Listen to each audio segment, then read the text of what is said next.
Alright guys, we should all know by now that every video I'm going to make is coming from the people on Patreon. Today we are going to start covering some of Point God's video ideas. Today we are going to do Sterling Sheppard versus Darius Slayton. Tomorrow we are going to do Kenyon Drake versus Chase Edmonds. The next day we're probably going to cover the Preston Williams versus Devontae Parker. And then we are going to get into Zach Ertz versus Dallas Goedert. I thought all of these ideas were fantastic and a lot more interesting than I know people are going to give them credit for, just because the situations are so unique from team to team. But let's get into the video today, which is going to be Sterling Sheppard versus Darius Slayton. That may be the greatest catch I've ever seen in my life.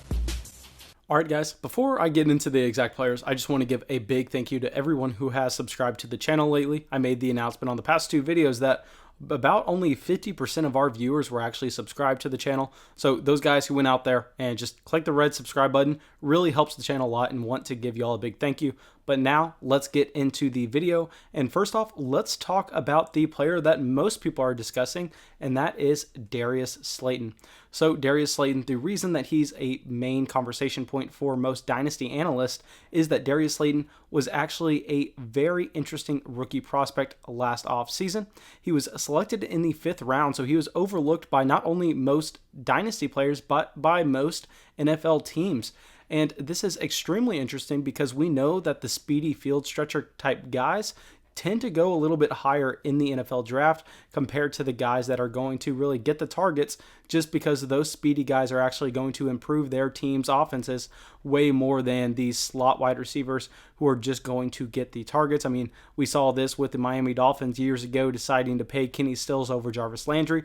That exact example may not have turned out that well, but it just shows that these guys who can stretch the field, they are harder to acquire than the Jarvis Landry type players. So Darius Slayton falling to the 5th round in the NFL draft was extremely interesting, considering he has that 4.39 speed and he's 6'1", 190 pounds. So right away that we see Darius Slayton's going to profile as a player that is going to stretch the field on the defense. He's going to be trying to get behind those safeties, and if they only decide to put one back and move up one into the box for Saquon Barkley, Darius Slayton is going to be able to make them pay. But let's focus in on what he was able to do in 2019 with Daniel Jones and a lot of the other receiving options in this offense really injured in 2019. But his rookie season, he was able to go out there and average 5.9 targets a game, 3.5 receptions a game, 52.9 yards a game, and he was actually able to get 8 total touchdowns, and this brings his fantasy points per target up to 2.05, which was number 21st in the NFL. But a couple things we have to understand while we're looking at this number. So the type of targets that Darius Slayton is getting on the football field, they are a little bit deeper. He's being targeted further down the field than a guy like Golden Tate would. And also, I say it every single video, I know I really haven't had as much pushback on it as I thought I would. I guess most people kind of understand the numbers about this at this point, but touchdowns are very random year to year just because the variance on the stat. But so Darius Slayton's 8 touchdowns should be expected to go down just a little bit, and this may have been what fueled his fantasy points per target just because his touchdown rate was so high. But nonetheless, we see that Darius Slayton was able to go out there and take advantage of the opportunity that he was given his rookie year, which is something that I overlooked and I did not personally expect. But now let's go to his counterpart in the offense, Sterling Sheppard. So Sterling Sheppard really hasn't been getting talked about at all this offseason, and for good reason. I mean, we're kind of tired of talking about Sterling Sheppard at this point. He's 27 years old. He's just an okay athlete. He's 5'10", 195 pounds, and he was selected in the 2nd round of, I believe, the 2015 draft. I don't have that in front of me. I could be wrong. But nonetheless, Sterling Sheppard is the type of guy similar to a Jarvis Landry. So Sterling Sheppard is similar to the Jarvis Landry. Darius Slayton is similar to the Kenny Stills. And yes, Darius Slayton may be a more valuable asset to the New York Giants with what he brings to the offense, but that does not necessarily mean that he's going to be the better fantasy option. At least he was not in 2019. I know a lot of people didn't really understand what Sterling Sheppard provided in terms of production in 2019, but he went out there and received 8.5 targets a game, almost 6 receptions a game, almost 60 yards a game, but The thing he lacked was the touchdown category, and we know touchdowns are fluky year to year, so his only 3 touchdown score in 2019 should be expected to go up in 2020, and him being so low on touchdowns, his average depth of target also being extremely low, really lowered his fantasy points per target to 1.64, which is something, honestly, with the player type Sterling Sheppard is, we should be able to project from year to year, just because he's going to get those targets closer to the line of scrimmage, and he's not necessarily fast enough to be like a Tyreek Hill and take a crossing route 90 yards. But let's try to project where these players are going to fit into the offense in 2020 and what their dynasty value should be.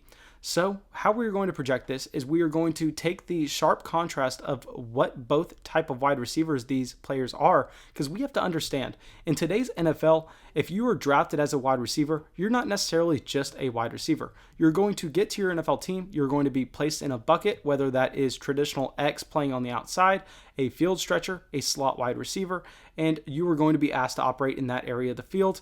And what we have to look for is we have to look for where the quarterback is throwing the ball. Is he a guy like Jameis Winston who's going to consistently sling it deep? Or is he a guy kind of like Teddy Bridgewater who's going to look for the underneath routes and try to get his wide receivers yards after catch? But Daniel Jones, we are looking at his average air yards per target in 2019, and this was 8.1 yards. So what this means is every attempt that Daniel Jones threw averaged out to where he was throwing it 8.1 yards down the field. This does not take into account for yards after the catch, so it's a really good statistic to look at where the quarterback's actually throwing the ball down the field. Now let's look at where these wide receivers are operating on the field, and Sterling Sheppard had an average depth of target at 9.9 yards, and Darius Slayton had an average depth of target of 14.5 yards. So this completely fits into what we were saying earlier on in the video, where these wide receivers, Sterling Sheppard is going to kind of prototype as that slot guy. He's going to work the underneath routes. Darius Slayton is going to stretch the field, but we do see Daniel Jones actually has a yards per attempt number lower than both of these players, and this is due to the other weapons that he has on the field. So we see that Daniel Jones also has Golden Tate, he also has Saquon Barkley, and Evan Engram. So all 3 of these players play in an area of the field a lot closer to Sterling Sheppard than Darius Slayton. So this is one thing that Darius Slayton has going for him, is he's not necessarily competing for targets with Golden Tate, whereas Sterling Sheppard is. But let's look at the contract situation for all of these players on this offense. So we see Golden Tate going into a year where he can actually be cut after the 2020 season. His dead money is too high for this season, so he's obviously going to stay on the roster. But after 2020, I believe that Golden Tate will be off this offense. I think he was going to be pushing in his 30s, so it would make sense for the team to structure a contract where they can get out of him after this season. Then we see Saquon Barkley obviously locked into the offense for the foreseeable future, but we also have Evan Engram, who is a player that has actually been subject to trade rumors throughout the offseason. I don't necessarily believe in it. I think that Evan Engram is a superior talent compared to most tight ends around the league, and I wouldn't understand why the New York Giants would want to get away from him.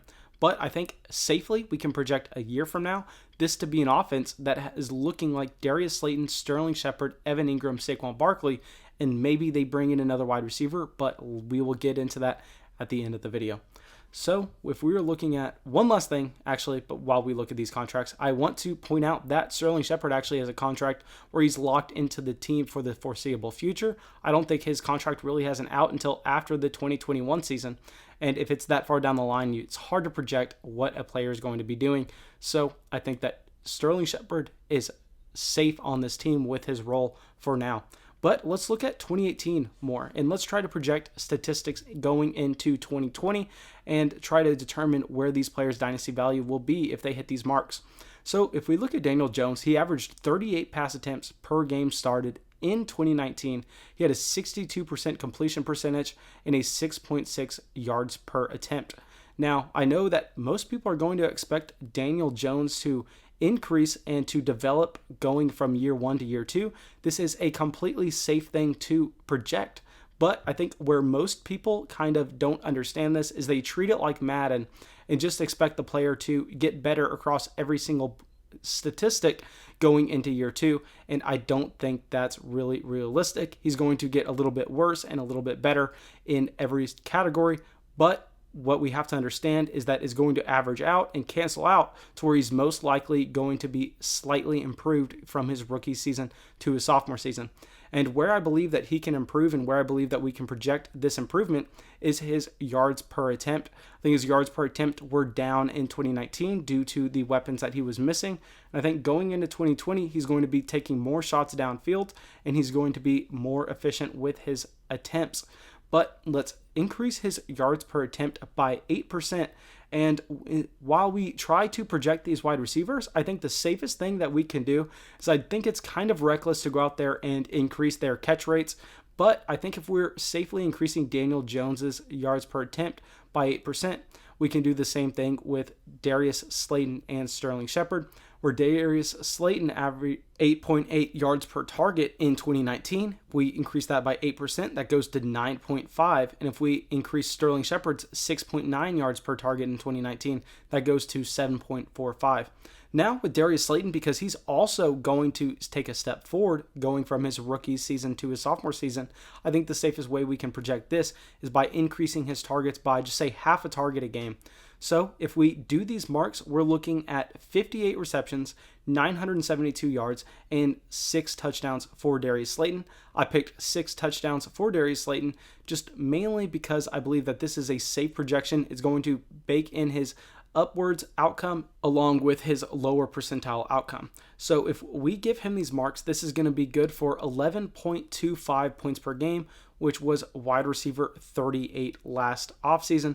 And this is actually where he's currently being drafted around in redraft leagues. Dynasty leagues, he may be going a little bit ahead of this, but it's going to show that he actually has somewhat of a fair price in both Dynasty and redraft right now. But let's go to Sterling Sheppard. And if we're not going to increase Sterling Sheppard's targets whatsoever, just because he should not necessarily be progressing from his age 26 season to his age 27 season. And we are going to continue to increase his yards per attempt by 8%, similar to exactly what we did with Daniel Jones. We just want to keep it consistent throughout the entire offense. And if we do this, he gets 91 receptions, 1,013 yards. And because he's getting such a higher reception mark, we're going to give him one more touchdown than Darius Slayton. But if you look at touchdowns per receptions, Darius Slayton's actually a lot higher, but that's going to make sense just because Darius Slayton is going to be able to go over the defense and be able to score long touchdowns, whereas Sterling Sheppard does not have that potential. But nonetheless, this is going to give Sterling Sheppard 14.625 points per game. And in 2019, this would have put him as wide receiver 21. Now, I will point out a couple things with these projections. They are kind of being bold and saying that Golden Tate is not going to be a significant factor for Sterling Sheppard in 2020. But y'all know I'm the guy to always bet against these extremely old veteran wide receivers, and I believe that most of them will regress from year to year. Golden Tate has not necessarily showed the ability to stay consistent going into his older age. So I believe that going into 2020, Sterling Sheppard may be able to separate himself a little bit more from Golden Tate and hit these marks.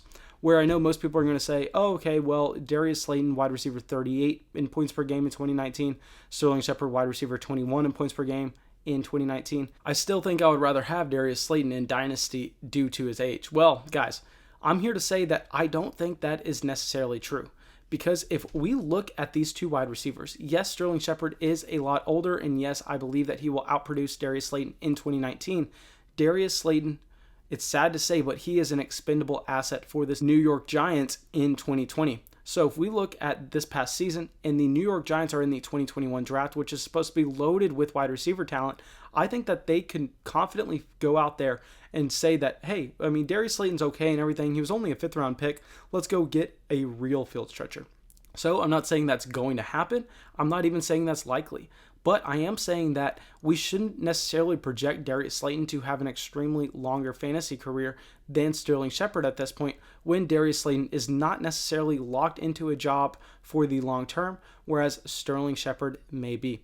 So overall, I'm going to prefer Sterling Sheppard over Darius Slayton, not only in redraft leagues, but also in dynasty leagues. And yeah, if you disagree with me, if you think I said something stupid in this video, let me know. Go down to the comments. Let me know exactly what I said that was dumb and leave an explanation why I was wrong. But Thanks, guys. Really hope you all enjoyed the video. Really hope you all got something from it, and have a great day.